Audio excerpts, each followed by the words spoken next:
So Autodesk is here at CES for the first time ever, and we're here kind of up-leveling the 3D printing game.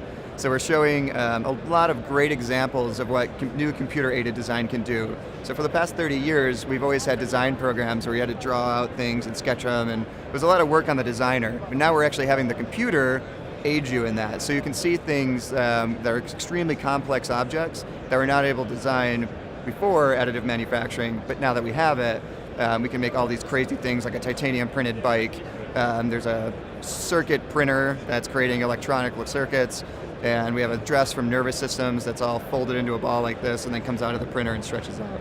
Sometimes I call it like 5D printing. It's kind of at that next scale. We've been so inundated and welcomed all these nice, cool kind of plastic objects, but what's the real use case? And for us, it's beyond prototyping. It's the ability to really take on design in a new way that's organic, and that you can create shapes that are actually better for what you're using because they can be lighter weight.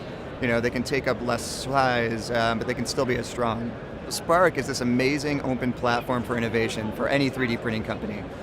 Whether you have a machine or you make software, it's always hard to make that connection. So you're either really good at making software, or you're really good at making machines, and sometimes it's hard to do both.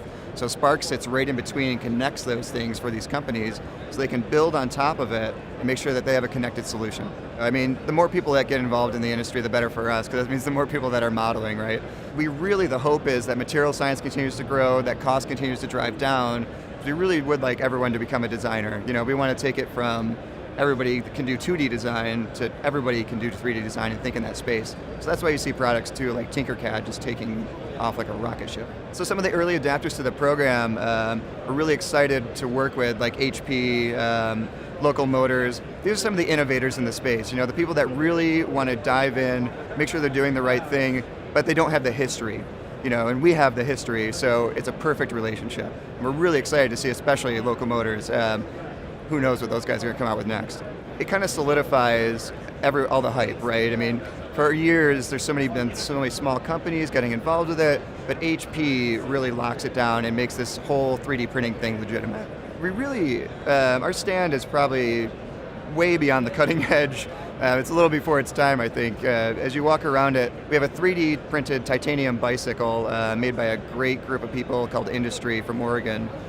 We also have a great dress from Nervous Systems and a Nuke Vipshet, and other examples of kind of like that high-end titanium printing and complex. Ember is actually the first printer ever to use the Spark platform, and that's what's really important about Ember. Ember is a printer for people that want to build printers. It's totally open source, so you can go into it, we give you the files, you can take it apart, but you can also do material science on it. I mean, you can hack it, you can do other things to it to make it great. But on the side, it's also a really good printer.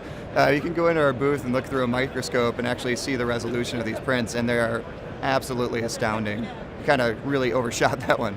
It's going to be a huge year for us. So we have the Spark platform that's going to just continue to develop. I mean, you'll see a lot of innovations around that area.